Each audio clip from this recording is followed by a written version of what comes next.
যদি কখনো শহরের কোলাহল থেকে একটু পালাতে চাও তাহলে চলে এসো শিটংয়ের যোগীঘাটে, যেখানে নদী, পাহাড় আর ইতিহাস মিলেমিশে তৈরি হয়েছে এক শান্তির ঠিকানা। একটা রাস্তা আছে এতটাই সুন্দর যে প্রতিটা মোড়েই মনে হয় যেন পোস্টকার্ডের ভেতর ঢুকে গেছি। পাহাড়ের ঢালে কমলা বাগান, পাইন গাছের ফাঁক দিয়ে আসা রোদ আর দূরে নীলচে নদীর রেখা। এই রাস্তাটা তোমাকে নিয়ে যাবে সোজা যোগীঘাটে। এখানে এসে মনে হয় সময়টা একটু থেমে গেছে।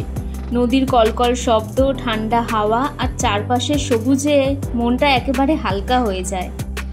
রিয়াং নদীর ওপর দাঁড়িয়ে আছে এই যোগীঘাট ব্রিজ।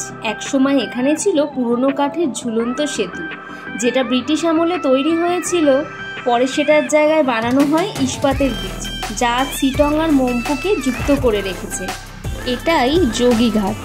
রিয়াং নদীর শান্ত স্রোত, চারপাশের ঘন সবুজ বন আর নরম পাহাড়ি হাওয়া।